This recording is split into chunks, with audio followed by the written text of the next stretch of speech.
काली घाटी गांव में हर रात ठीक 8 बजे के बाद एक अजीब सा सन्नाटा छा जाता है। हवा चलती तो है, लेकिन उसकी आवाज भी जैसे डर जाती है और उसी सन्नाटे को चीरती हुई लाल घाघरा पहने एक औरत बाहर निकलती है। कहते हैं उसकी आंखें ऐसी हैं जैसे किसी ने इंसानियत को जिंदा जलाकर उसकी राख उसमें भर दी हो। वो किसी को मारती नहीं है, वो उससे भी ज़्यादा खतरनाक कुछ करती है, कुछ ऐसा जिससे मौत भी एक राहत बन मिले। उसकी तलाश हमेशा एक ही चीज़ के लिए होती है, एक अकेला जवान आदमी।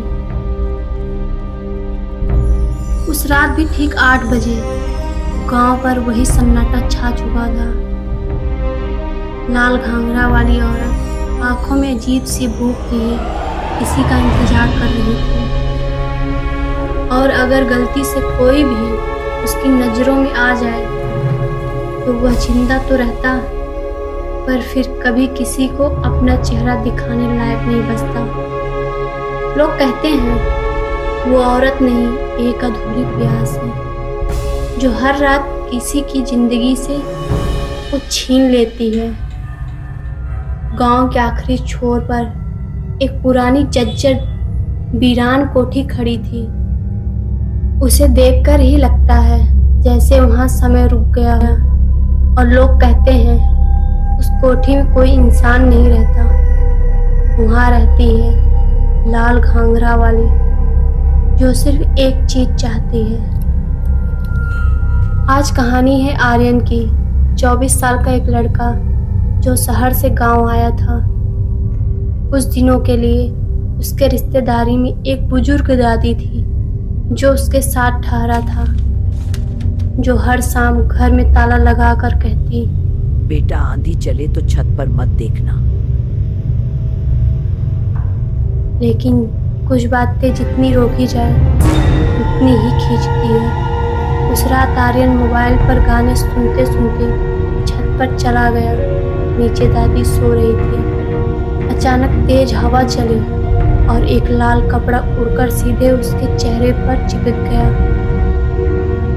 उसने घबराकर उसे फेंका और जैसे ही नजर उठाई, सीढ़ियों पर एक औरत बैठी थी।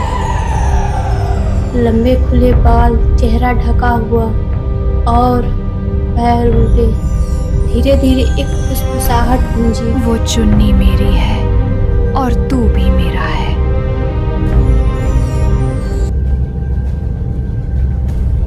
और अगले ही पल वो गायब। यही से असली डर शुरू होता है। रात के 2 बजे आर्यन बाथरूम जाता है। जैसे ही आईने में देखता है, उसके पीछे एक परछाई खड़ी है और वही औरत लाल घाघरे में गला टेढ़ा करके उसे देख रही है। पीछे से आवाज आती है, एक बार बोल दे मेरा दूल्हा बनेगा। आर्यन चिल्लाना चाहता है, पर आवाज गले में ही अटक जाती है। सुबह तक उसके होठों पर खून के निशान थे और गला सूख चुका था। वो गांव छोड़ने की बात करता है, लेकिन दादी बस इतना कहती है, बेटा अब बहुत देर हो चुकी है, क्योंकि जो भी उसका घाघरा छू लेता है वो सीधा उसकी सुहागरात में पहुंच जाता है, वो भी एक मरे हुए शरीर के साथ। उस रात आर्यन बिस्तर पर लेटा था। अचानक उसके हाथ अपने आप बंधने लगे। छत पर भारी कदमों की आवाज गूंजने लगी। धीरे धीरे वो औरत नीचे उतरी। उसके चेहरे पर एक भयानक मुस्कान थी, जैसे कोई सालों से भूखा हो और आज पहली बार खाने वाला हो। वो उसके पास आई और फुसफुसाई, तेरी सांसें अब मेरी हैं। आज मैं तुझसे ब्याह रचाऊंगी, मौत का ब्याह।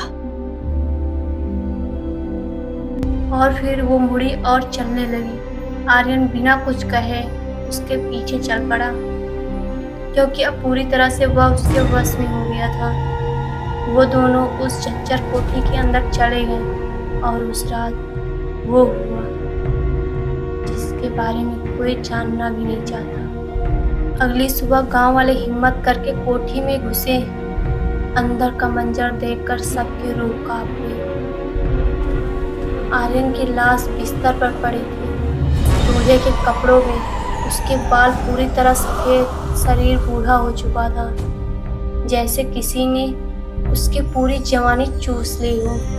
और दरवाजे पर खून से लिखा था, जो भी रात में अकेला होगा वो मेरा होगा।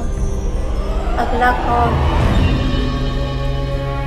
तो याद रखना, अगर कभी किसी नई जगह रात गुजारो और लाल घाघरा तुम्हारी तरफ बढ़ता दिखे तो भाग जाना, क्योंकि अगला नाम शायद तुम्हारा हो।